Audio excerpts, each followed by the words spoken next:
Hello, this is the Stories Beside channel. I release videos every day for you. Subscribe and click the bell. Kelly sat on a bench near the entrance, where she could see all the people coming in and out of the interview room. Having made herself comfortable, the girl began to think about how she had come to such a life. After all, not so long ago she had everything she could dream of. And now she had to humiliate herself in order to get some incomprehensible job and solve at least part of the problems. Kelly was the only child in the family. Her parents spent a long time building a career. And it must be said, they succeeded. The girl's father, even before the wedding with her mother, opened a small business of his own, and now reached incredible heights in business, and was a respected man in the city. Kelly's mom also did not sit idle, having graduated from medical school. Possessing by nature a lively mind and wit, she quickly got a good job in a pharmaceutical company, where for many years she climbed the career ladder to the head of the branch. About children. The couple fought only when they were already firmly on their feet, but life made its corrections. Because of the constant tension at work and due to age-related changes, Kelly's mom could not get pregnant, and only after some courses of treatment she managed to do it. The pregnancy was difficult. Because of this, the woman then and then lay on the preservation. And finally, Kelly was born. So we can say that the girl was a long-awaited and long-suffering child. From the very birth, the girl had everything she needed, and even more. She was surrounded by the best teachers, the best doctors. Parents were engaged in the all-round development of their daughter. All this gave their results. Kelly grew up bright and noticeably stood out among her peers. Everything was going very well. Having graduated from school with a gold medal, the girl studied economic sciences, often went to conferences. She was prophesied a great future. They offered to stay to work at the university after graduation, but she did not see herself in science and wanted to follow in her father's footsteps, to open her own business, a small restaurant. And then we could think about family and children. But all plans fell apart overnight. It was an ordinary evening. Kelly and her mother were sitting in the kitchen drinking tea and talking about something girlish. Dad came back a little earlier than usual, and without thinking, he walked into the house. He looked very gloomy, and his look did not bode well. "Jen, is something wrong?" Kelly's mom asked excitedly. Mouths happened. The man moved his chair and tiredly sank down on it, covering his face with his palms. The father wanted to start a conversation, but abruptly stopped, looking at his daughter come out. "Kelly," in a quiet but very firm voice, said the man, "go to your room." But Dad tried to object. "Girl, I too have a right to know what's going on. I said go to your room." Already louder, Ethan said. Kelly reluctantly got up from her seat and walked out of the kitchen, but halfway there she stopped and walked resolutely back. "I need to know what happened too. I'm not a little girl anymore, and I want to be involved in solving the family's problems. Maybe I can help in some way." Not indeed, but at least a clever thought. Almost reaching the kitchen, the girl stopped and listened to the conversation. Her parents spoke softly, but she could make out almost all the words. Therefore, the general meaning was clear. "Maria, I don't understand how it happened. I kept everything under control, constantly checking how the work was going. Tim reported to me every day on the budget. I never thought he'd do this after all these years. I had no complaints about him. And now this. I always told you I didn't like him. He's your assistant, Tim. Where did he even come from? He was too proper and polite. There's no such thing as perfect people these days. Maria, don't start. You know how your words affect me. I told you Ethan was teasing his wife. Unfortunately, I can't go back in time and change everything. I'm sorry, I just don't know what to do now. We don't have that kind of money, even if we withdrew all our savings. What would barely cover a quarter of that? We could sell our house, but we can't do that in one day. And who's gonna offer much for it now? If we borrow from someone, but we'd only get half of it at best, where would we get the rest of the money? I don't know. I can't think of anything better either." And that's the main thing. We have 2 weeks. Isn't there any way we can work this out through your contacts? After all, you've helped others before, right? Maybe they can negotiate to give you at least a reprieve. Maybe the deputy has some acquaintances, others in this field. Somewhere. Sadly, grinned the man. I've already tried. No one knows anything. No one can do anything or simply does not want to get in touch, so as not to set themselves up. All the complicated people behind it all. So what? Well, let's at least start paying off the debt. I'll go to the bank tomorrow, order a deposit payoff. I'll check with the credit department too. Maybe they'll give me some money. But we don't have anything to put up as collateral. If we sell the house and the car is worth little compared to the debt, we should go to the realtor ourselves. We can't sell the house fast enough. Thank you, Maria. I knew you wouldn't leave me alone with this burden. Kelly, who had been standing outside the door all this time, heard someone coming in her direction and rushed to her room. Closing the door behind her, the girl leaned back against it and breathed her heart out heavily. It was pounding frantically. Imagination drew terrible pictures of the possible development of events. She understood perfectly well that all this would definitely affect her. Even if her parents would pretend nothing was going on. Kelly opened her laptop and stared at the search engine bar for a few minutes, trying to figure out what she wanted to do. Eventually, she typed in the seemingly logical query of where to get lots of money. There were tons of options: buy a lottery ticket, take out a loan, sell property, organize a fundraiser on a thematic site. Only after scrolling through several dozen sites, Kelly realized it was stupid, and looking for help on the internet wasn't worth it. Opening a site with job listings, she immediately came across an advertisement for an employee search that offered a decent salary. Only everything was not so simple.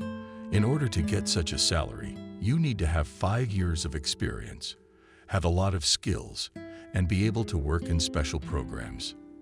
Then Kelly scrolled through a few more ads for her specialty, but the search did not yield any results. Everywhere there was a need for employees with experience or a job offer that was on the level. Tired of fruitless searches, Kelly closed her laptop and closed her eyes against the pillow. Suddenly, the silence of the room was broken by the trill of a phone call. The girl glanced at the screen and smiled. It was her friend Kelly calling.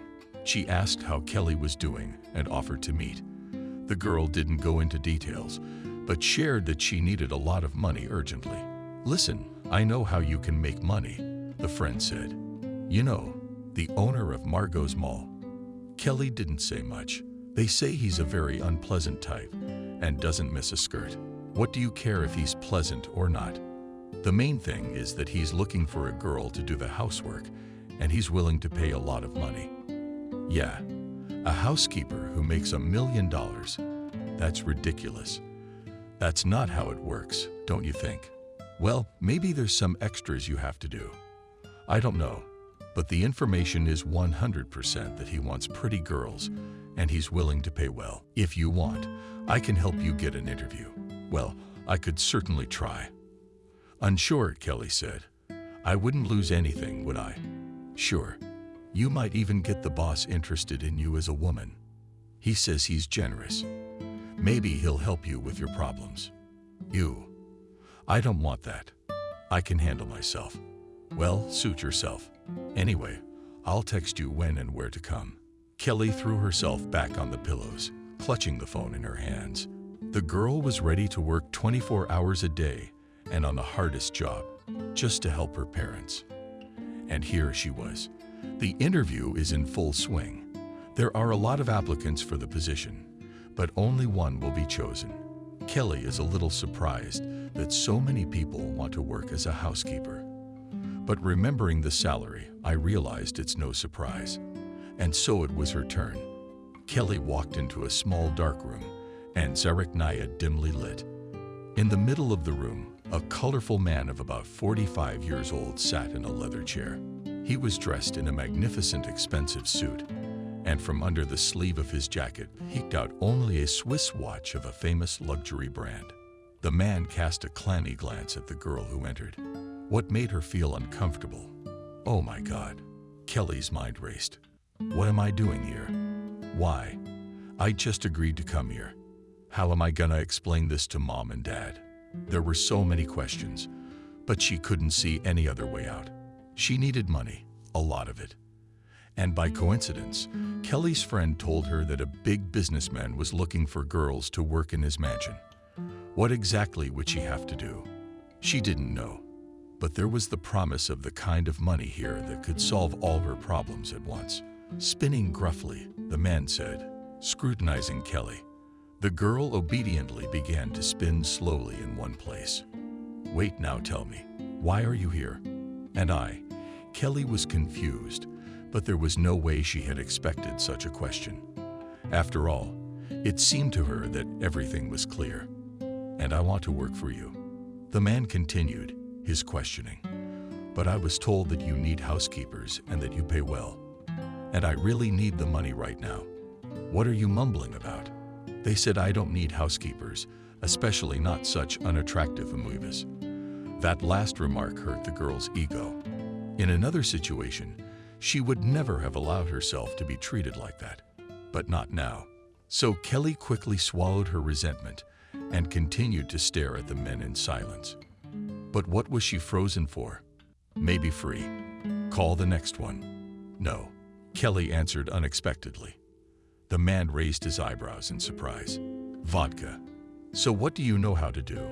What can you surprise me with to change my mind? 2 months ago, I graduated from the Institute of Economics with a red diploma. Kelly first. I don't care about that. The man rudely interrupted her. I'm not going into business with you. And what interests you? Asked the girl. If you don't need my education, what do you want to know?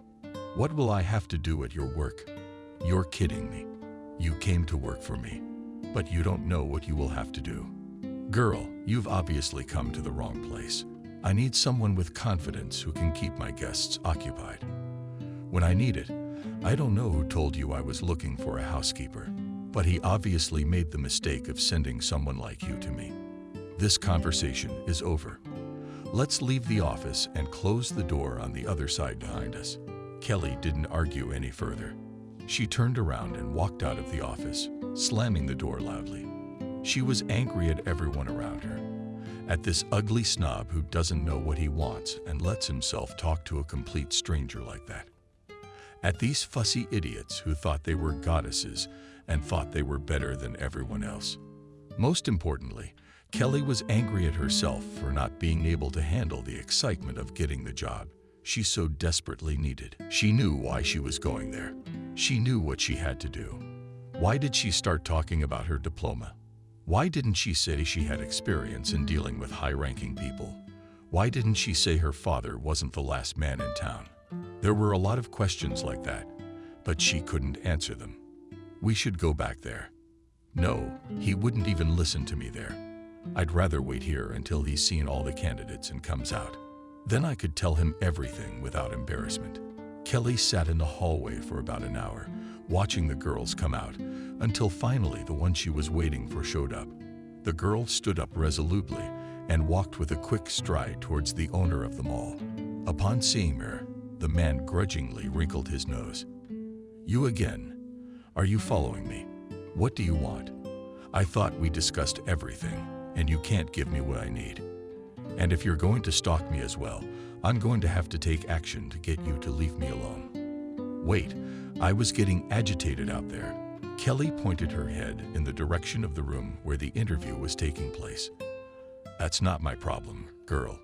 Especially since I'd already found the one I want. And I don't need any more candidates. Only now Kelly noticed the girl who stood a little behind and watched their conversation. My dad is a big businessman. Kelly blurted out. So, he can't support himself or get a job. So why are you standing here and leaving? I don't care if he's the president. I know how to communicate with high-ranking officials and personally know some of them. So I can be useful to you in your meetings with your guests. Look, but put me on probation. What have you got to lose?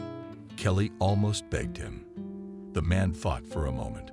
What did you say your father's name was? Ethan. Okay, the hell with you. Come tomorrow at 9 a.m. in the shopping center on the 3rd floor to the administration secretary. Tell me, what's your assignment? Let's see what you're good for. Let's go light. There's something else I want to talk to you about." The girl looked at Kelly and whispered something to her as she passed by. But Kelly didn't hear it. She was glad that she was able to agree on a job. The girl was sure that she would cope with all the duties and easily pass the probationary period. When she received the coveted salary, she was so happy about it that she did not pay attention to the fact that she was hired only after she gave her father's name. She didn't see anything wrong with that. And for nothing. Benjamin, the owner of the shopping center, knew the businessman Mark Cuban well. A few years ago, Benjamin wanted to buy a metal ceramics factory. But the deal fell through at the last minute through no fault of his own. Then Benjamin bought Margot's shopping center. And a little later, he found out that it was Ethan who bought the factory. How could he pull it off? Sepp did not know, but was sure that the businessman simply had influential connections that opened all roads. Years went by. The shopping center successfully functioned and brought its owner a lot of profit. Nevertheless, he was constantly thinking how he could mess him up, but at the same time remain clean and out of business. Having collected some information about Ethan, Benjamin decided to send a man to him as an assistant in business who would slowly withdraw money from his accounts. But this man went even further. He simply went into hiding, setting Ethan up in a way Benjamin had never dreamed of. And now, when Ethan tried to somehow stay afloat in the hands of Benjamin, falls into his daughter. Without even realizing what kind of man had hired her, Kelly arrived at Benjamin's office at 8:59. She had been to this mall many times, but never before had she been near the administrative area. Suddenly, she felt uncomfortable, as if she were doing something wrong. She didn't feel comfortable here, but Kelly put it down to excitement. She was greeted in the waiting room by a pretty woman. "Hello," Kelly said with a smile. "Good afternoon." The receptionist said hello normally. "What's this about?" "I have an appointment with your boss at 9 o'clock. You can come in. Is Benjamin expecting you?" Kelly exhaled and walked resolutely into Benjamin's office. "Hello, Benjamin. I've come as you said, and I'm ready to get to work." "Hello, hello. It's good that you're ready. Have a seat. Now we're going to sign a cooperation agreement with you, a contract." The girl was a little surprised. "I thought I was on probation." "What about it? All relationships must be documented, including labor," calmly replied the owner of the office. Then the man called his secretary and asked her to bring him the prepared documents. The woman returned a moment later and placed them in front of Kelly. "Read." In an orderly tone, Benjamin said. Kelly took the document in her hands and scrutinized it. The document was small, so it took a little time to read it completely. "That's it?" Benjamin asked. She took it and began to pen it. "Everything is satisfactory." "Well, I guess," answered the girl uncertainly. "Well, then sign. One copy for you, the other for me. I'm sorry, but I'm not quite clear on point 5. Period. 3. What's wrong with it?" "It's just that when I was told about your work, they said a different amount, several times more. Do you want money or do you want to pay your dues?" "Money. But if I sign this document with this amount, where's the guarantee that you didn't cheat me?" "Look, I'm not forcing you to work for me. You came here on your own, right? Something's not right. The exit's that way," and he pointed toward the door. Kelly was getting visibly nervous. She didn't know if she could trust this man. But otherwise, the contract was absolutely standard and clear. The only thing that confused her was one paycheck. "How long are you going to sit there?" Benjamin asked, wanting to speed Kelly up. "I have to work. If you agree to my terms, so do you." The man did not want Kelly to change her mind and leave him, so he softened a little and took out his wallet, taking out some bills. He placed them on the table in front of the girl. "This is so you don't doubt my honesty. Here's your advance. At the end of the month, you'll get the same amount, maybe even more. We'll see how you do with your duties." Kelly looked at the money and finally, having made up her mind, signed the contract. "Well, that's good. From this day forward, I will begin my new duties. First of all, you have to go with all the documents to the HR department to finalize everything. Vanessa will see you out." After these words, the girl got up from her chair and wanted to leave. But Benjamin stopped her. "I haven't told you everything yet." Kelly obediently sat back down. "After everything, formalized on the second floor to the clothing store. There you will pick up everything you need for work. After that, my driver will take you to my house, where you will attend the meeting of my guests today together with Sveta. There you will be met by the receptionist and brought up to speed. If you've had any real experience with these people, that's it."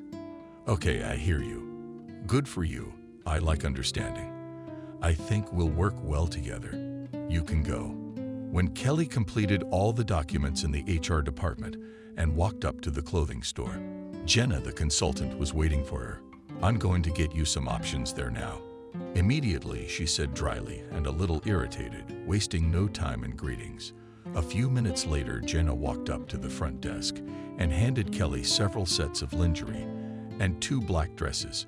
One was long, with a deep neckline in the back, and the other with a more modest top on its long snatch, barely to cover her buttocks. "What's that?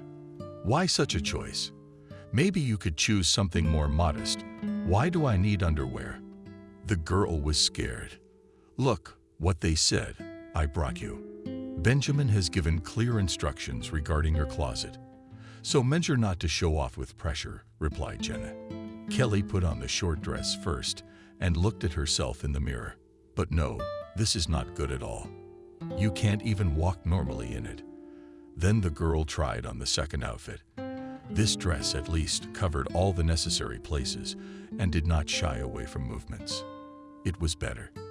But maybe it is possible to choose something in between these 2 dresses. You can't.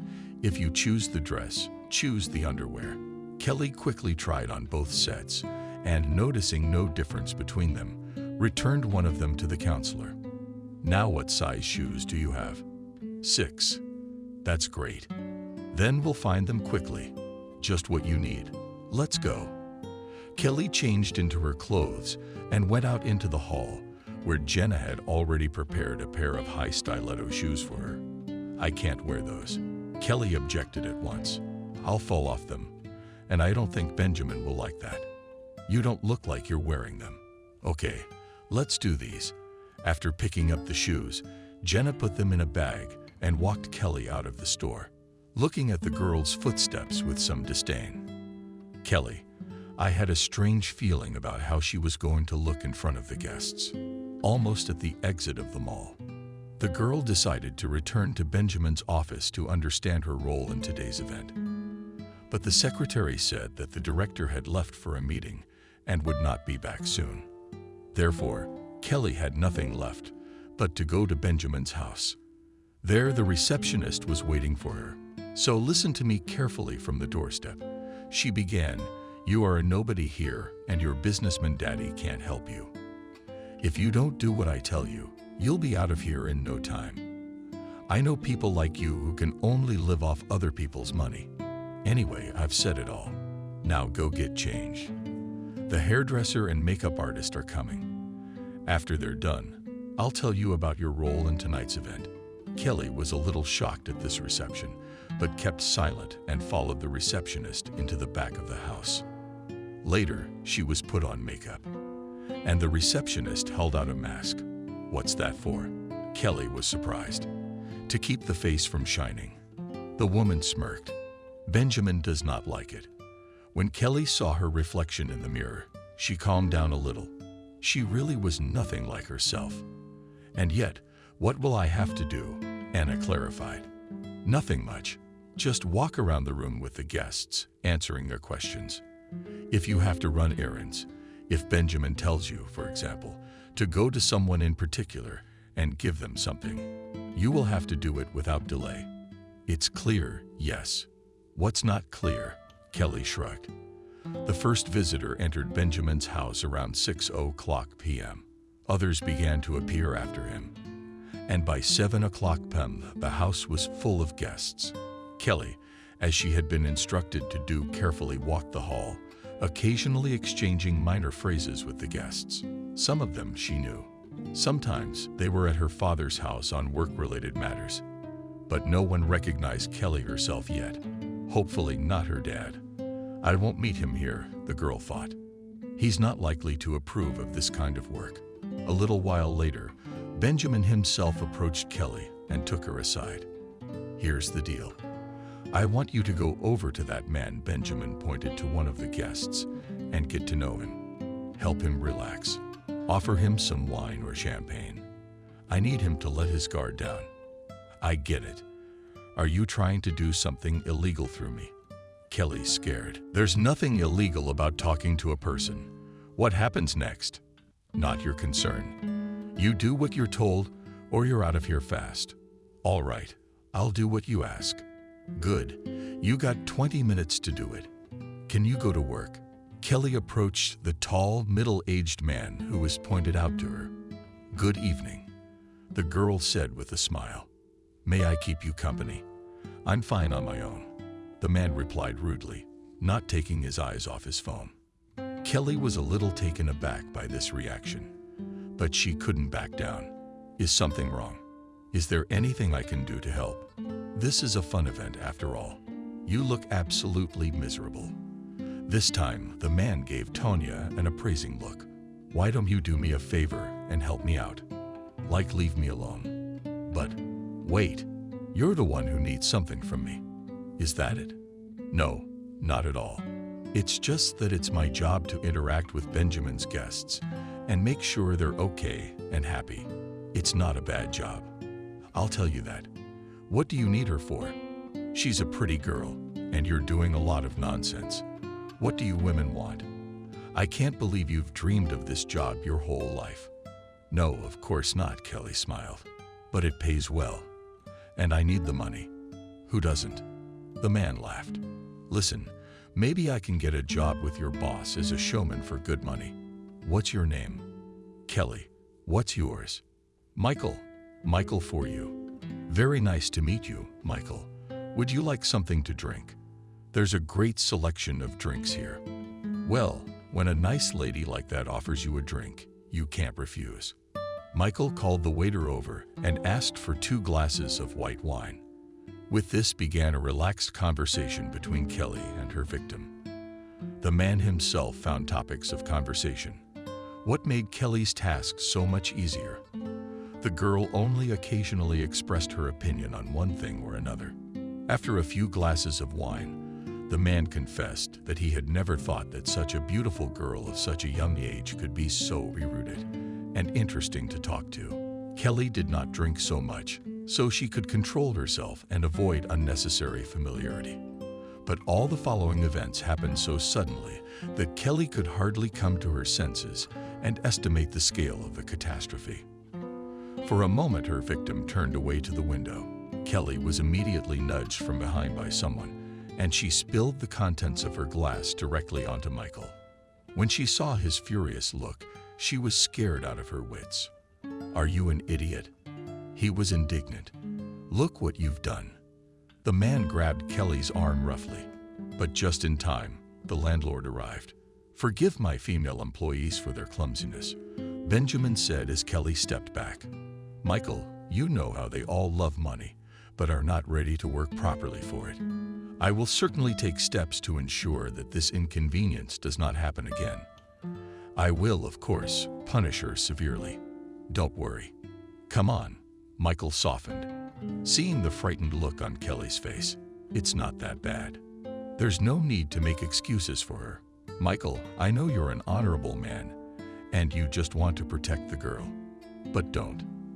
Let's talk to you about our business together. It seemed to me that our negotiations have finally reached a new stage, and we can make a decision that will be beneficial to both of us. Let's go to my office. We'll be more comfortable there. Benjamin at first really wanted to put Kelly under one of his guests, but then changed his mind, deciding that it would be too easy for her, and it was necessary to think of something more refined. The guests parted around midnight, tired, unable to feel their feet. Kelly wished she could get out of those awful shoes and dress as soon as possible. She went up to the room where she had left her clothes and closed the door behind her and began to change. She quickly put on everything she owned and hurried home, where her parents were waiting for her. She told them, of course, that she had found a job with an irregular schedule. Nancy did not go into details about who she would be working for. On the way, she imagined how surprised Mom and Dad would be when she would give them her first advance payment. But suddenly, the girl ran out of steam. There was no way Dad would believe that such money could be gotten at a regular job. Mom in general might think, unbeknownst to her, that I will only give a part of it. The rest later, Kelly thought. Except Daddy still needs to pay off his debts as soon as possible. I'll have to think of something to give him the money without suspicion. Kelly carefully opened the door and stepped into the hallway. The house was quiet, as if everyone had been asleep for a long time. The girl walked to her room and decided against her parents. They were having a hard enough time as it was. It had been a very stressful day. Therefore, Kelly fell asleep as soon as her head touched the pillow. When the alarm clock rang, she lay in bed for a while, listening to the sounds. But the house was still very quiet. Kelly got out of bed, stretched, and tangled herself in her robe, and went to find her parents. The first thing she did was look in their bedroom. As it turned out, it was empty and the bed was neatly made. Then the girl walked to the kitchen, where she also found no signs that anyone had been here. All the dishes had been put away by the cupboards. The kettle was cold. Yes, and yesterday's bread was untouched. Strange, Kelly said aloud. Where could they have gone? It was as if they hadn't spent the night at home. The girl's mind began to form not the most pleasant pictures. She began to suspect that something had happened to her parents. Only now she thought about the fact that last night she hadn't received a single message or call from her mother, who had often controlled her before and always called when Kelly was late. Kelly quickly went back to her room and started rummaging through her bag for her phone. When she had it in her hand, she started dialing her parents' number. She heard long beeps, and then a mechanical voice said that the subscriber did not answer, and all she could do was to leave a message. Kelly repeated the attempt to call about 10 times, but all was useless. Neither her mother nor her father answered. What on earth was it? Where could they have gone? Almost breaking down into crying, the girl asked into the void. It was at this time that her phone came to life. She hoped it was one of her parents, but the screen showed a completely different number. The last thing Kelly wanted to do right now was talk to her new boss, but she had to answer it nonetheless. Hello, the girl said emotionlessly into the receiver. And where? Why aren't you still at work? You think that if yesterday you coped well with the task, then now you can relax. No, darling, with this policy, you'll be out of my office in no time. I will not keep such a non-compulsory employee. Benjamin tried to justify herself to Kelly. I got problems at home. My parents, they're missing, you know. And I don't know what I'm gonna do. Go to work. That's what you do. I have no interest in your parents. Nothing's gonna happen to them. Maybe they just decided to take a break from your company. Benjamin laughed unpleasantly at his own joke. No. They'd tell me to stop talking like that and be in my office in half an hour. In proper form, understood? Yes? Then I'm waiting, Benjamin answered and disconnected the phone. Kelly sat down on the floor in the middle of the room and started thinking about her parents. Work was the least of her worries right now. After a while, Kelly began to think out loud. Maybe they really just wanted some privacy. They couldn't reach me. Was there really a bad connection at Benjamin's house? Or did they have to leave because of debt? Maybe Dad had an idea and had to go on a business trip, and Mom's missing. Did she go with Dad, or did she make up something? The reasoning cheered the girl up a little, though her doubts and anxiety remained. She just wanted to calm herself down, trying to convince herself that everything was just the way it was, and soon everything would be all right. Kelly began to get ready for work. She flew into Benjamin's office, 15 minutes late. Hello, Benjamin. Out of breath, she said. You're late. I'm sorry. I promise it won't happen again. I would like to believe skeptically, replied the boss. Remember, once again, realize, and you can look for a new job. Sit down. Kelly obediently sat down on the chair opposite the workplace. Benjamin, you will have to meet Michael again today. Why? The girl was surprised. You said that everything was settled with them yesterday. Kelly didn't really want to meet this man by word of mouth. That's the way it has to be. I'm not paying you a lot of money to ask me questions. Here's the address. You should be there in 2 hours, just like last time. Your closet will be picked up at the same store. And what I need to talk to Michael about. Your job is to win him over with your charm, so he'll stop questioning our deal. I don't need him canceling now. So let him turn his full attention to you. But I don't want to have an affair with this man. Kelly resented him. I don't have to. Benjamin grinned. I don't care how you do it. The main thing is that the goal was achieved. And the end, as you know, justifies the means. I get it. Good for you. You can go. I'll be expecting your report tonight. In the clothing store, Tatiana was waiting for the same unfriendly consultant. Hello again, Jenna said with a chuckle. What are you here for this time? Didn't they give you an assignment? How am I supposed to dress? Kelly had no desire to be nice to her today. No, Benjamin said you have to choose your own dress. Well, in that case, I need a regular dress with no frills, a normal decent length, and no giant cutouts. Is that okay? Yes, please, indifferently, replied Jenna. Go to the example, and I'll get you one right now. Kelly obediently walked towards the cabinet and waited for Irina, who appeared there 5 minutes later, holding several matching dresses in her hands. This time, all the outfits turned out to be more than decent. Therefore, Kelly even had a choice. In the end, the girl settled on a modest blue dress and left the store. There was still about an hour and a half until the meeting with Michael, so Kelly decided to spend this time to find her parents. The first thing she did was dial Mom and Dad's numbers again, but no one answered. Then she decided to go to the police in hopes that they would help her there. But as time went on, she realized she'd be late for the meeting, and Benjamin would definitely fire her, and that was the last thing Kelly wanted right now. Entering the cafe, she saw that Michael was already there. He was sitting at a table near the window, scrutinizing the menu. Kelly stopped in front of the exit, a little out of breath, and fixed her hair, then took a deep breath and went inside. She walked over to Michael's table and said hello. There you are, a little unsure, Michael said, getting up from his seat. Okay, have a seat. Kelly took the chair opposite the man and looked around. The atmosphere in the cafe was quite cozy, which allowed the girl to relax a little. What would you like to order? The man asked. Here they make pasta with seafood. I remember yesterday you said that this is your favorite dish. Yes, it is. But I'm not hungry right now. I'd just like a coffee. Yes. Michael was genuinely surprised. Well, what do you say? And I'll sing, if you'll excuse me. Kelly nodded her head in agreement. And then the man called for the waiter. After ordering, he finally talked about what had been bugging him all morning. Kelly, I'd like to apologize for my behavior yesterday. I don't know what came over me.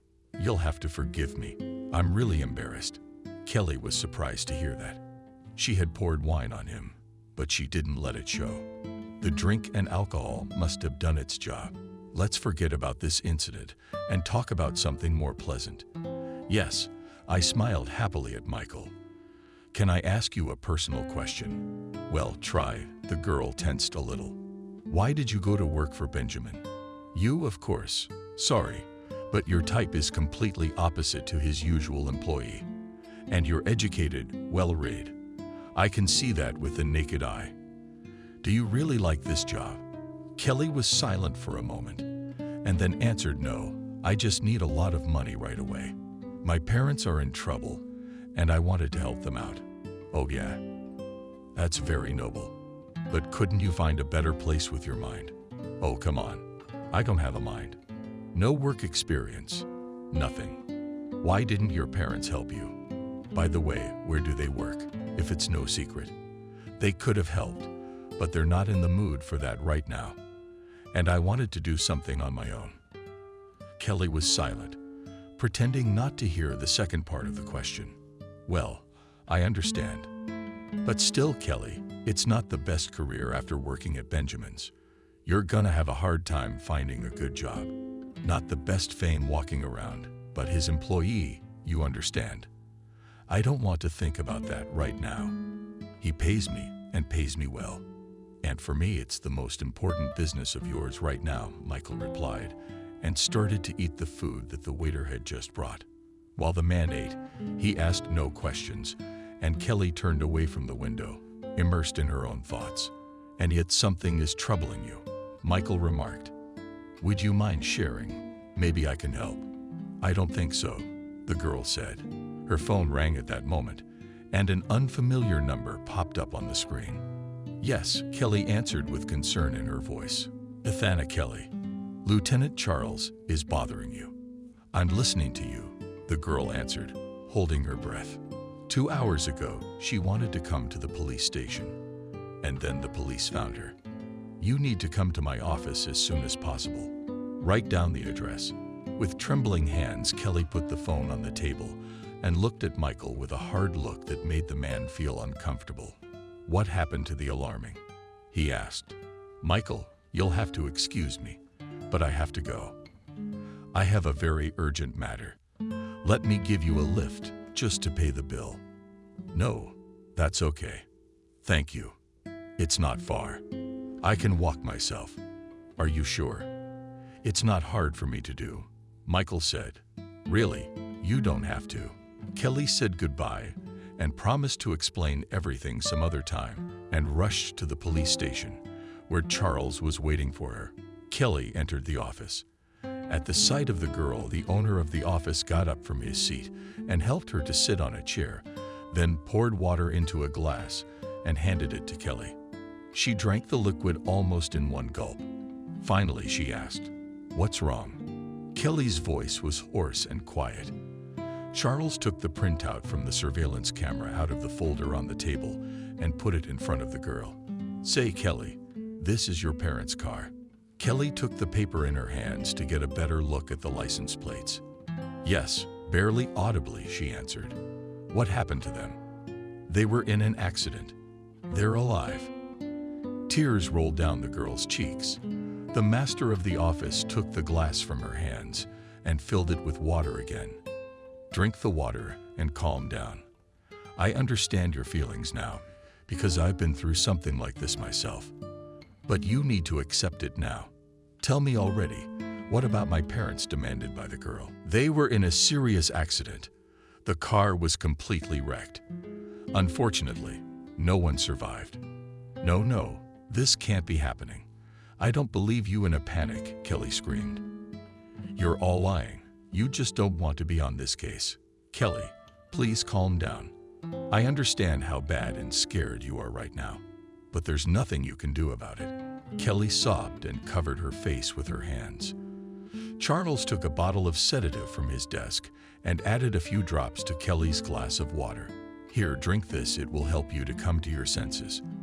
The girl did not immediately, but still drank the medicine he offered her. After a while, she felt a little better. She stopped crying and just sat looking at one point. Feel better? Charles asked. Kelly nodded her head silently. Kelly, you need to go to the lineup. Yes, she answered emotionlessly. In that case, I suggest we do it right now. I'll drive you in my company car. Yes, Kelly said again, all the way to the morgue. The girl remained silent, staring into the void. When they arrived at the place, Charles escorted Kelly to the right office. The man in the white coat cast a sympathetic glance at the girl and began his work. He opened the bodies one by one, showing them to Kelly. What she saw made the girl feel sick to her stomach.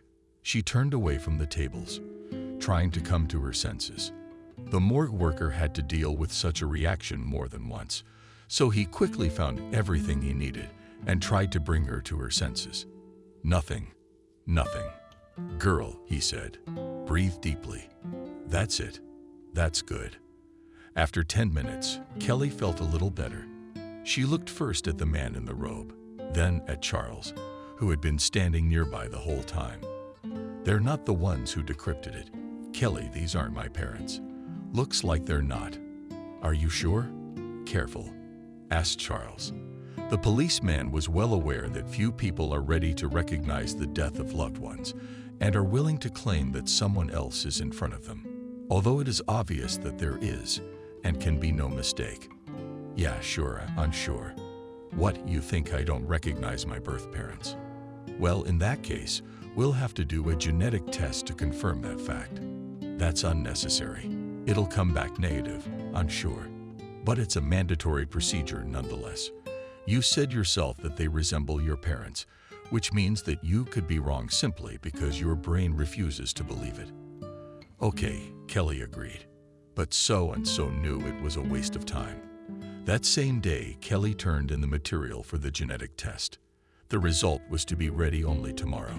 So the girl, not wanting to stay another minute in this unpleasant place, went home. Charles promised to call her as soon as they received the results of the examination. Despite the fact that Kelly was 100% sure that the test result was negative, she was still in a terrible mood and did not want to do anything. When Kelly reached the house, the first thing she did was to check all the rooms. Maybe her parents had returned, or at least left her some kind of message, but she couldn't find anything. She suddenly felt all the fatigue of the last few days, so she decided to relax a little by taking a bath. Kelly drew water and added bubble bath. As soon as she sank into the warm, fragrant liquid, her phone rang. I didn't feel like answering it at all, but thought it might be her parents calling. Kelly reached for the phone though. Benjamin's number popped up on the screen. I'm having déjà vu, she muttered, remembering this morning. And then she answered the call. Why did you leave the meeting? The angry voice of the chief sounded in the phone. What am I paying you money for? You were supposed to be with him until tonight so that he wouldn't have a single free minute. You think you're gonna get away with this? No, I don't. You're gonna make every penny count. Benjamin, but I got a call from the police about my parents, and they said to come over right away. How could I do otherwise? Don't you understand? I'm not interested in your problems. If you signed a contract of employment, you must honor it, or I will penalize you. So, whatever you want to do, call Michael, ask to see him. Agree to all the terms, but you have to have him with you for the rest of the day. You understand me? Yeah. But I don't even have his number. You idiot. Benjamin sighed playfully. Why did I ever pick you up? Okay, I'll text you right now. Wait for it. A few minutes later, Kelly did receive a message with Michael's number. The girl remembered that he offered her help and decided to take advantage of it. She dialed the man's number and waited for a response. Listening in a businesslike and slightly gruff voice, Michael answered. Hello, this is Kelly. This is Michael. We couldn't finish our conversation today because I had to leave. Maybe we can continue it over coffee, Kelly. The man's voice changed noticeably, becoming more friendly. I realize Benjamin is your employer, but meeting with me just because of his orders isn't worth it. I wanted to apologize to you, so I did. That's all I need. Thank you for your time. No, wait. I'm not calling you about Benjamin. Did you offer to help me? Kelly took a little pause, and I'd like to take advantage of it. But in that case, I'd be happy to. Where and when would be convenient for you to meet? Maybe at the same cafe in an hour. Okay, I'll be there on time. Kelly didn't have to dress up this time. She wore the most ordinary jeans and a t-shirt, shoes on her feet, sneakers. Michael, as promised, was waiting for her at the same table by the window. The girl joined the man without much ado. Hello again. Michael greeted her. Are you hungry? Kelly hadn't eaten much that day, so she was starting to feel hungry. Yes, she admitted honestly. I'd have a salad of some kind. Well, a salad is a salad, she ordered the waiter. Michael looked at Kelly with a serious look. Well, tell me what happened. Just to help you. You don't need to know everything in as much detail as possible, deciding that there was no other way out. Kelly told Michael everything she knew about her parents' problems and their disappearance. Yes, the man said thoughtfully. It was hard to know at once what to do and what was the best thing to do. Then he thought for a moment and added, "Okay, I understand. I will think about what I can do and how to help you. But I would also like to receive all the information from your side." "Yes, of course. Thank you," Kelly smiled. "Not yet. I haven't done anything yet." After dinner, Michael drove Kelly home, and after making sure that she was in no danger, went about his business. The girl did not bother herself with thoughts and just went to bed, wanting to get away from the nightmare. In the morning, Kelly was awakened by a call from Charles. The lieutenant reported that the results of the examination were positive. The degree of kinship is 96% and asked him to come at his earliest available time. Promising, Kelly turned off the phone and threw it on the bed. "No, no, no, no," she whispered in a breath. "It's not true. There's some kind of mistake, I know it." Kelly sat staring out the window, wondering what had really happened.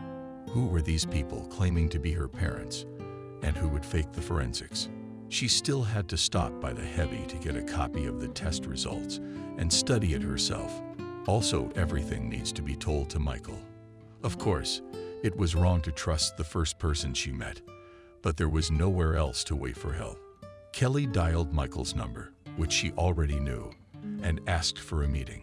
It turned out that the man was now out of town on business for his company and was not due back until the afternoon. Despite the fact that she didn't want to share the information with him and find out what he himself had found out, the girl had to accept the existing arrangement and wait for Michael's return. As soon as Kelly poured coffee for breakfast, the doorbell rang. An unfamiliar woman stood on the doorstep. "Hello, my name is Miranda. I'm a realtor and I'm selling this house. I'm sorry, but this house is not for sale." Kelly responded defiantly. "That's correct. It's already sold." The woman replied nonchalantly. "That can't be right. There must be some mistake." "There's no mistake at all. All the documents were signed 2 days ago personally by Ethan, who is the sole owner. By the way, where is he? Can you get him in here?" "He's not home right now." But Kelly remembered that her father was going to sell the house to pay off his debts. But not overnight. These things take time. One night, they decided to sell. And the next day, a buyer came along and the paperwork was done. "No, it doesn't work like that. I'd like to see the sales contract. I think there's something fishy going on here," Kelly said. "Sure," Miranda replied nonchalantly. "I just brought a copy of the original. The buyer has it. Ethan. By the way, who would he be? Why would you want to do that? But you do realize that these are legal documents, and they don't concern anyone but the parties to the transaction. I can't give out the personal details of a servant, for example. I'm not a servant," Kelly replied sharply. "Ethan, this is my father. I'm sorry, I didn't mean to offend you. Here, please take a look at the contract." Kelly scrutinized the document, but as far as she could tell, it was clean. And my father's signature was definitely real. "What am I supposed to do now?" The girl's voice had lost all fighting spirit. "Do what?" "Vacate the premises. The new owner's coming in 2 days. Please tell Etchup to contact me as soon as he gets back. There's just a couple more things to finalize." "Okay, I'll put it on the machine," the girl replied. The realtor said goodbye and left Kelly alone with the unpleasant news. What am I going to do? Kelly asked herself. Where do I go? Why didn't my parents tell me anything about selling the house? Well, you have to pull yourself together. The first thing I need to do is find a place to live. I think she can take me in at least for a while. A couple hours later, Michael arrived at Kelly's house. "Hello, Kelly," said the man. "I came to see you as soon as I was free." But Kelly just nodded slightly in response. "What's wrong? You don't have a face at all. Did you learn something new about your parents?" "You see, Michael, I got a call from the police saying that forensics confirmed that they were the ones in the car. I'm so sorry." Tatiana confessed sincerely to Michael. "I don't believe them." Someone set this whole thing up, you know. A woman came to me today who introduced herself as a realtor and told me that our house was sold by my father 2 days ago, just when he and my mom disappeared. But that just can't be true. Why not? How could a house like that be sold in such a short period of time, and for an amount of money that it's clearly not worth? This house, according to my father, is only worth a fifth of what the deed says it's worth. Yes, it's really suspicious. It's all news. Yes, a little preoccupied, the girl replied. So okay, now tell me how you got to work for Benjamin. Yeah, kind of like everyone else. I went to the casting call, talked to him. He picked me and one other girl. That's weird. Usually he hires female employees one at a time. Benjamin broke his own rules. Michael muttered in surprise, but he didn't want me at first. But then I told him about my dad being a businessman. Benjamin immediately changed his mind and put me on probation. Something tells me Benjamin was interested in that fact. He's a calculating man who won't just help anyone out of generosity or pity. So there's something else we need to work on here. Okay, we'll figure it out. As for selling the house when you were told to vacate it, 2 days later, Kelly sighed sadly. Do you have a place to live? I haven't thought about it yet. I'll probably stay at a friend's house for a while. Michael smiled nicely. But if you have any problems, you can contact me, and we'll work something out. Thank you, Michael. Tell me, why are you helping me so much? And what do I owe you in return? I've had so much on my plate these past few days, I don't want another surprise. I assure you, Kelly, there will be no surprises. Consider this just my apology for the incident when we first met. The man smiled. Believe me, you have nothing to worry about. Michael then left Kelly's house, promising to let her know soon if he knew anything about the connection between Ethan and Benjamin. After Michael's departure, Kelly somehow became calmer, as if she had managed to catch the thread, pulling on which could solve all the problems. Nevertheless, to sit in place, idle hands on his knees did not want to. Therefore, the girl quickly changed his personal clothes and went to the police. There she was asked to simply sign the results of the examination, informed that the case is still under investigation, but it will not take long. Everything is clear, so very soon she will be informed when the bodies of her parents can be taken away and buried. Kelly did not specify that she did not agree with their expertise. She just decided to keep looking for her mom and dad and to delay as long as possible the time when it would be necessary to take away the bodies. The girl didn't burn with the desire to bury people she didn't know. Something told her that her parents were alive. And soon she was convinced of the correctness of her premonitions. Kelly went outside and breathed in the hot summer air. Where to go next? I didn't know the girl. Benjamin had released her from work for the day. Michael was searching for information, which, as you know, is not a quick job. I didn't feel like going home either. And how could it not be her house now? She had to call Anya and ask if she could take her in for the first time. Kelly, you can stay with me for a couple of days, but no more. You know my father. He doesn't like strangers in the house. So you understand. Where did yours go? And why didn't they leave you a place to live? Oh, Anya, it's a long story. I'll tell you something interesting later. When can I expect you? No, I don't want to disturb your father, so I'm sorry to bother you. I'll think of something else. What do you say? But if you need anything, I can take you in for a couple days. After talking to her friend, Kelly was left with a bad feeling. There were no other close acquaintances who could be asked to stay with the girl.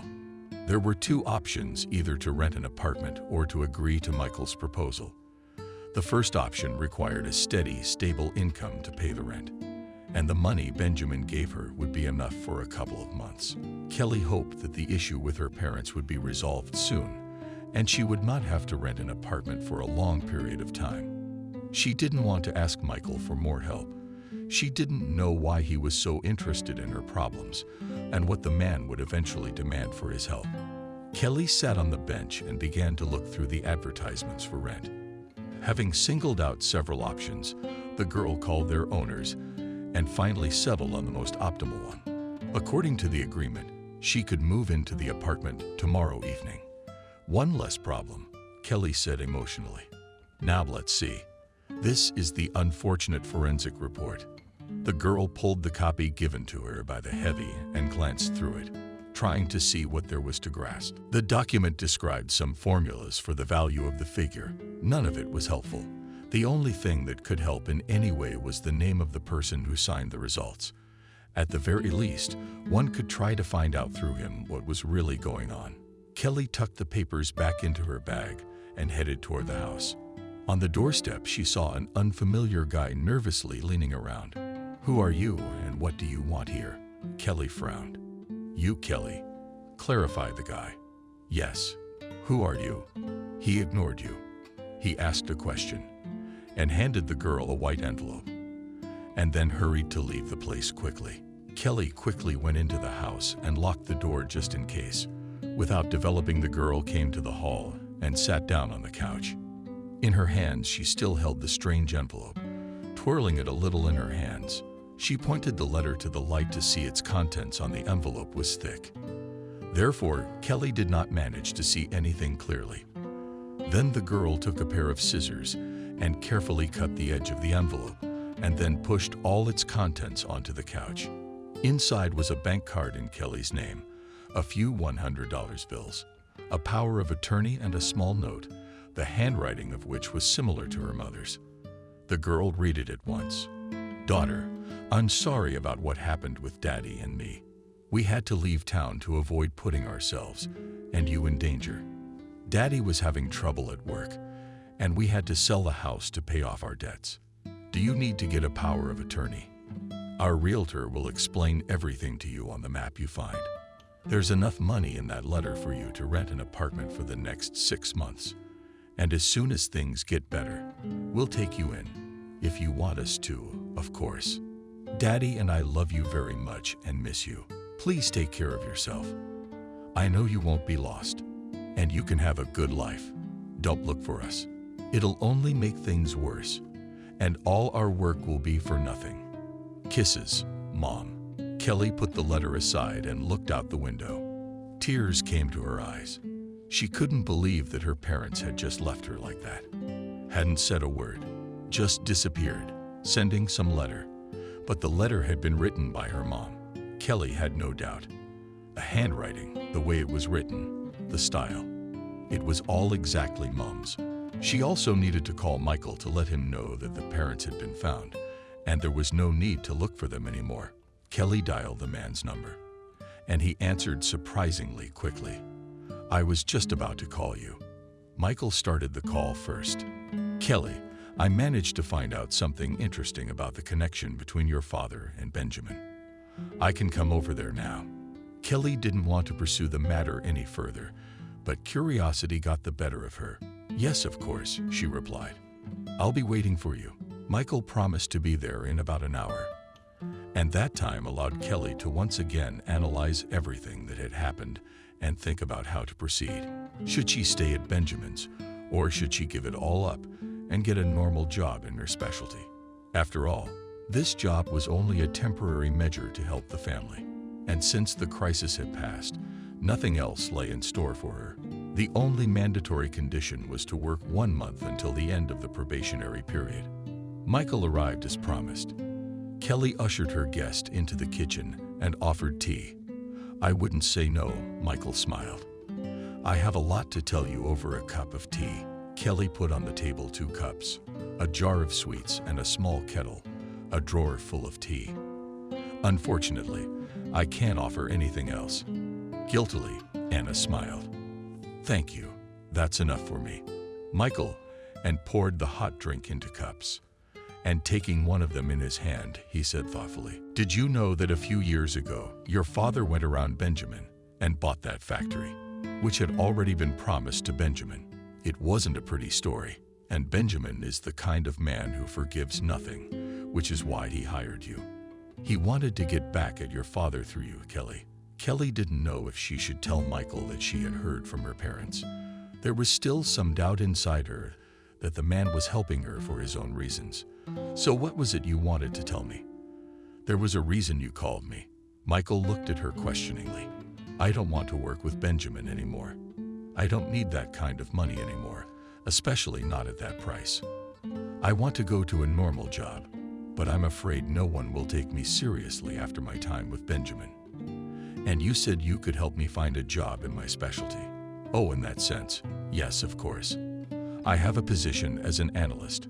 I think you should be able to handle the job, if you want to work with me. If not, I can talk to my partners, and they'll probably have a position for a good specialist. Thank you. In that case, I'll talk to Benjamin. Maybe he'll agree not to give me a probationary period. I'm sure there are 1,000 people who'd like to take my place. Try it. Michael smiled. Well, I won't bother you anymore. When you're done with the job at Benjamin's, call me then, we'll get you a job. Kelly agreed. After seeing her guest off, she moved into the kitchen and tiredly plopped down on the couch. There were a lot of questions. Why did Mom and Dad drop everything so abruptly? Why is Michael helping her with all this history? What does he want in return? What is his relationship with Benjamin? Once again, there were no answers to these questions. When she went to work the next morning, Benjamin was waiting for her. Good morning. The man said dryly, You're just in time to sit down. How are things with your ward? Everything is going according to plan, Kelly calmly replied. We've met Michael a few times. You're still calling your dear friend by his first name. It's time to take it to the next level. Look, Benjamin was getting angry. Kelly, do you want results? Or how fast our relationship is going? And easy, baby, Benjamin laughed. Of course, the result is more important. Listen carefully. Tomorrow night, you'll have to bring him here for an event. You'll invite him yourself. He won't be able to refuse you, I don't think. It'll be a small circle of people. 5 people he'll like. Benjamin finished and leaned back in his chair. He laughed his nasty laugh. Kelly didn't know what he was up to, but she could tell from his look and tone that it was nothing good. For some unknown reason, Kelly didn't feel like taking Michael to this private party at all. After meeting the special one, she went to her house to pack, and that's what the realtor caught her doing. Miranda, very nice of you to stop by, Kelly greeted her. Even so, a little surprised, the realtor was pleasantly surprised. The thing is, I never got a call from your father. And the deal needs to be finalized today, or rather, in an hour. I'll be handling it. My dad put the power of a people don't distract me for their minor transactions. All right, but I have another question. How did you sell our house in one day? And for such a huge amount of money? I'm sorry, Kelly, but that's my trade secret. That's my bread. So I can't answer that question. Kelly asked a few more questions about Miranda, but did not get any specific answers. Everything was general and rather vague. When they pulled up to the registration office, the realtor asked her to wait outside. She would call Kelly when she was ready to receive her. The girl nodded in agreement and remained standing near the entrance. Just 5 minutes later, a stout man, whom Kelly recognized immediately, approached. He often came to their house and was a good friend of Ethan's. At least that's what the girl thought. Hello, Kelly greeted him. Good afternoon. And you, the man, didn't recognize her right away. I'm Kelly, Ethan's daughter. Definitely slapped himself on the forehead. Man, is your father here yet? No. Wait a minute. Did you buy our house? Yeah, I've had my eye on it for a while. And then I told my wife it was for sale, so I couldn't pass up the opportunity to own it. Where is he, by the way? The deal's supposed to go through. Kelly wanted to say that her father had just disappeared. But then she remembered that she'd accepted the version of the parents' deaths, and now it was worth sticking with. My parents were in an accident on the highway, and no one survived, Kelly said in a mechanical voice. The man looked at her around, eyes lingering with surprise. When did this happen? A few days ago. You'll excuse me. I don't want to talk about that subject right now. I think you understand why I'm asking. Don't worry. My father left a power of attorney in my name, so the deal will go through anyway. As far as I know, You've already transferred the money for the house to Dad's account. The man nodded affirmatively. At that time, Miranda came out of the door. Oh, you're here too. Oh, good. In that case, please come in. The man let Kelly go ahead without further ado. After signing all the necessary papers, the transaction took place, and the man became the full owner of the house, and Kelly no longer had anything to do with it. Already on the street, the girl made a request. Can I ask one favor? Yes, of course. I'm listening to you very carefully. I can't take all my things away today. Can I take everything gradually? Yes, you can pick them up anytime, as you please within 2 weeks. Is that time frame okay with you? I'm fine. Leave me your phone number. I'll call you before I go. And today I will vacate the house at 5 o'clock sharp. Okay, the man answered. Can I give you a ride somewhere? Yes, if it's not too much trouble. Kelly gave the address of her new home, where the landlord would be waiting for her. This place was not so far away, so the girl was almost not late. A few hours later, Michael arrived there to pick her up, and they went to the meeting. When they arrived at their destination, they noticed that the lights were not even on in Benjamin's house. Michael said thoughtfully and a little irritated, "Maybe you're confused." The girl said strangely, "Benjamin said that the event will take place here exactly at 6 o'clock p.m. and his home address is on the invitation." "Okay, let's go inside. Maybe from this side. You just can't see anyone in the house." They approached the gate. The door was unlocked. Michael let Kelly go ahead and followed the door to the lock. "Why did you do that?" Kelly wondered, feeling a growing uneasiness inside. "Benjamin never keeps the door open here. I think they just forgot to lock it. Let's go inside, see what's in there." "Kelly." I didn't say anything. The girl walked silently down the path to the house. When they reached the porch, the streetlight was on, and Kelly calmed down a little. In the light, the house seemed perfectly normal. She rang the bell and froze in anticipation. But not after a minute, not after 5. No one ever came out to meet her. The girl dialed her supervisor's number, and the receiver buzzed. 123. She didn't understand anything. Michael said, "Let's go back. It's a waste of time."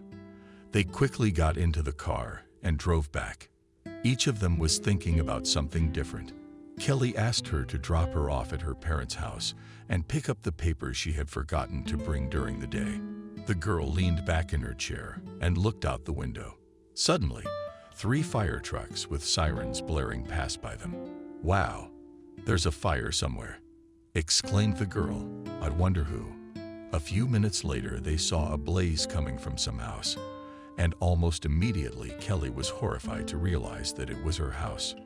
"Stop," she screamed. "Let's stop the cars here." Michael obediently parked close to the scene. Kelly jumped out of the car, but didn't dare to go any closer. She watched in horror as her house burned.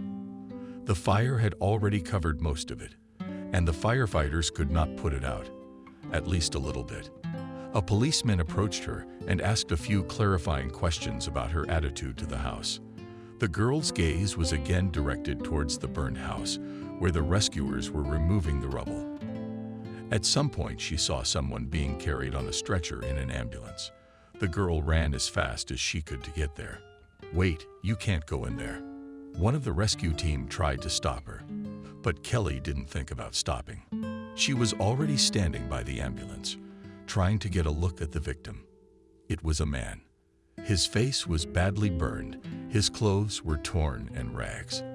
Only the ring on his finger allowed the girl to realize that Benjamin was in front of her. "He is alive?" Kelly asked in a hoarse, frightened voice. "He's still alive, but it's a long shot." One of the medics called out, "Young lady, get out of the way. You're in the way." It came from outside. The door slammed shut, and the car roared off toward the hospital. Kelly stared after her, her mind spinning, wondering what he was doing here and what he had to do with everything that was going on. Soon she reached the rented apartment. Kelly said goodbye to Michael and plopped down on the couch. She thought about how her life would turn out now, what they would do together with her parents, if they could find them, of course. After all, their house had burned down. Her father's business was also unknown, whether it would work. As it turned out later, the money for the house was indeed transferred to the father's account and later sent to pay off the debt. It turned out that the new owner of the house on the same day insured it for a substantial amount, several $100,000 more than the purchase price. Maybe that's what it was all about. That same day, Kelly went to work to quit Benjamin's job, and there she learned that the man had not survived the night. The girl couldn't say that she wished Benjamin this outcome, but there was no denying that he deserved it. The only thing that confused her was that they would never know. So why had he come to her house that night? Then a week later, her mom called. She provided the flight number of the flight they were returning on. After the meeting, my father told me that the only possible solution to the problem then was to beat his own death. It was the only way to buy time and investigate the reasons for the leakage of huge money from the firm. Find Tim, the business assistant, and find out all the details. Otherwise, his father would never be able to pay off his debts on his own. No bank would give him such loans, and the people he owed would never have let him or his whole family live. Thank goodness the plan with the accident and the sale and subsequent burning of the house worked. It had all been originally suggested by his friend and part-time coworker. The same coworker found a stranger. He made all the arrangements. He knew Kelly was being followed, so Ethan and Maria couldn't contact her daughter in any way. They didn't want to put her in danger. For the first time after their return, the parents lived with Kelly in a rented apartment, but they gradually got back on their feet and were soon able to rent an apartment. Again, Michael helped. As promised, he took Kelly to work with him. He gladly agreed to take her into his office because he had offered her a decent position and was happy to help her. Kelly did not want to be indebted to the man for being so helpful, but she had no other choice. She was not stupid and quickly got into the essence of the job, which she liked more and more every day. It was that rare case when you can combine a pleasant job with a high salary. Michael also saw the efforts of his new subordinate and more than once noted that he made the right decision, taking her to him. Of course, he helped Kelly for a reason. With this help, he wanted to fulfill a debt of honor to her father, who a few years ago saved his life. At that time, Michael was still too young. He had just graduated from the institute and planned to open his own business. He had been preparing for it for a long time, making plans, calculating figures, taking a loan from the bank. But at the last moment, something went wrong, and the nascent business, which began to bring the first money, suddenly became unprofitable. Because of the financial crisis, Michael's calculations were wrong, and the man more and more went into the minus. After a while, he had debts to the tax authorities, banks, friends who lent him money. How to get out of this situation? The man did not know. He was greatly shocked that his expectations, to put it mildly, were not met. But as luck would have it, at the very moment Michael reached a critical point and was ready for the most terrible measures. Ethan, who at that time already had his own business, which was bringing him a good income, they were sitting together in a line to file reports to the tax office. Word by word, the men got to talking. Ethan immediately saw Michael as a good businessman, so he offered him cooperation. He told about how he had started out, how difficult it had been, and how he had overcome everything for the sake of it. Michael was inspired by the story of his new acquaintance and gladly accepted his offer. Little by little, Michael's business became profitable again, and he was able to pay off all his debts. Today, Michael and Ethan had nothing to do with each other anymore. Their business had long since separated and each was doing his own thing. But Michael still remembers the man who helped him to stay on the path to his dream with his business. So when he met Kelly, he immediately realized that this was his chance to thank Ethan for what he had done for him in his time. Without noticing it, Michael had grown attached to this girl, and he liked talking to her. He liked watching her work. He liked everything about her. One day, the man decided to ask Kelly out on a date. We cannot say that she did not expect such a development, but still the proposal surprised her a little during the work in his company. She also penetrated sympathy for his boss. So, not thinking long, accepted the proposal. And what will happen next? Only time will tell.